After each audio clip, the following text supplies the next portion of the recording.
Today on Exploring Scotland's History, we're going to tell you all about Duntrune Castle.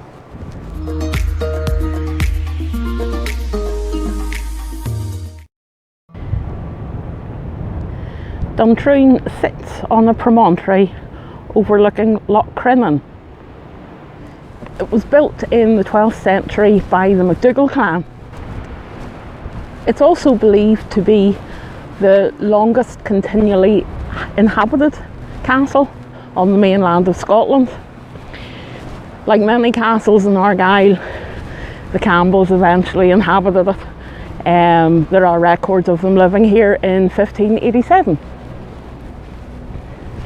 𝕻𝖕𝖕𝖗 MacDonald besieged the castle in 1644 after the Battle of 𝕰𝖝𝖕𝖓𝖗, and the Earl of Argyll is recorded to have burnt it down in 1685. Just about to mention about the Malcolms of 𝕮𝖃𝖕𝖓𝖊𝖘 from the Campbells in the 1700s, and lo, we can see 𝕮𝖃𝖕𝖓 from here. That's 𝕮𝖃𝖓𝖃 House there. I will put a link to a video about 𝕮𝖃𝖓𝖃 House now. In 1792, Malcolm of 𝕮𝖃𝖓𝖃 bought Duntrune off the Campbells and the adjoining lands, and really started quite a lot of aggressive clearance of the lands in order to put sheep. I'll put another wee link up as well for the 𝕬𝖃𝖙𝖗𝖚 video we did, which was one of the massive settlements that people were forced off by the police actually. So Duntrune is very well placed. As you can see, that's the village of Crinan, which we will eventually get to when we do the Crinan Canal. That is where the Crinan Canal comes out. The dry stone walls are quite attractive, quite unusual. They seem to have a keystone every couple of metres. There's another one, and just beside this beautiful tree there's another one. We were talking to a guy that did dry stone walling, and he was discussing how each wall is really a signature of the maker, and this guy has obviously signed his by numerous keystones. It's worked, because I would say this wall has been up a right while and it's not going anywhere. That looks like the remains of possibly a black house,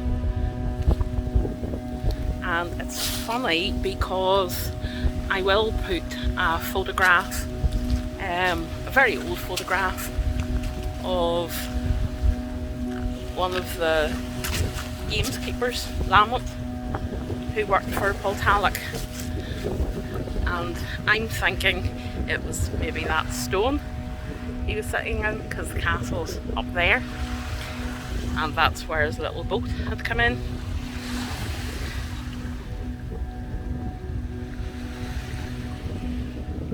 It's definitely what you would call a dreamy day today.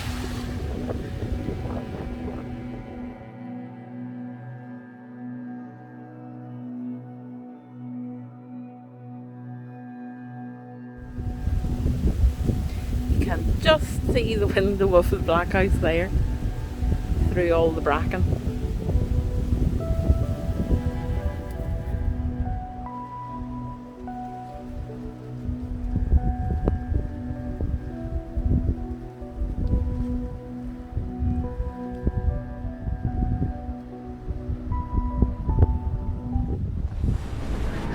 Like all good castles in Scotland, ghost story attached. This one's quite an interesting one. As I said before, Alistair MacDonald besieged the castle in sort of 1644, 1645. Did it slightly underhand. The word was out the Campbells weren't in the area, so he fully took advantage of that and besieged the castle when there weren't too many clansmen around. They took the castle, and he left a small garrison in the castle and his own personal piper, so that basically he could keep going on his little marauding spree up the west coast that he was on. The Campbells did, however, return to take what was at that stage rightfully theirs. They killed every man in the castle except for the piper. It has to be said that pipers were revered. They would have been one of the clan chief's sort of most respected staff. They were usually quite well educated, and because they would have gone into battle, they were very well respected by everyone. In battle, they were perceived to be the focus of loyalty, which is why the Campbells let him live.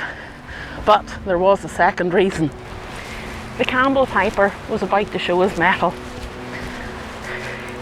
He saw the MacDonalds coming back to the castle, and so did the Campbells. The Campbells sent him out to play the welcoming tune that he would have normally played on his bagpipes, for the MacDonalds to think that everything was fine and to be none the wiser. The piper started off playing the right tune and then changed it to a pibroch, which is basically a warning tune. Obviously that warned MacDonald that the Campbells had already landed back. MacDonald turned Turk and his life was saved. Not so lucky for the piper. The Campbells, realising what the piper had done, decided to cut his hands off and let him bleed out. They then buried him in the castle. This was believed to be a traditional myth right up to the 1800s. In around 1880, our friend Malcolm of Baltalloch decided to do a wee bit of renovation to the castle, lifted the flags in one of the rooms and found a body. Well, a skeleton with no hands. So that must have been the piper. Malcolm of Baltalloch did what he felt to be the decent thing, gave the piper's remains an immediate funeral in the Episcopalian faith. Robin Malcolm is the current chief of the Malcolm clan, and he lives up here at Duntrune. He believes the castle's still to be haunted. He says things will move about by themselves, stuff will be hurled at walls and smashed, and you can still hear the piper's lament. It's said you can hear it right across the loch some nights. The reason it's thought that he still haunts is because of the Episcopalian funeral. Piper was of the MacDonald clan, very good chance that he was a Catholic. So they buried him in the wrong plot. But at least they buried him. It is stunning out here though.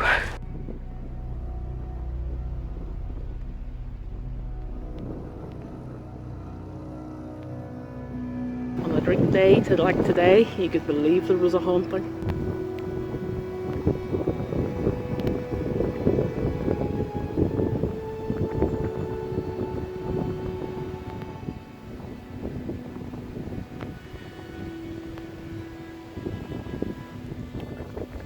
Okay, so we've walked up to Duntrune Castle.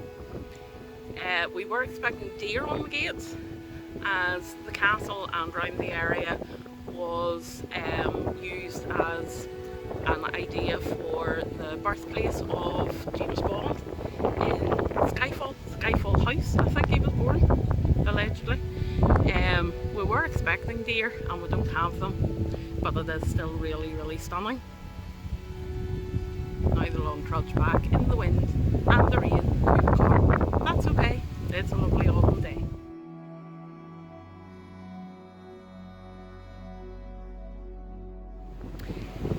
If you enjoy stunning Scottish scenery and history, please subscribe. You can also catch me on Instagram and Facebook, both of the same name, Exploring Scotland's History. Thanks for watching.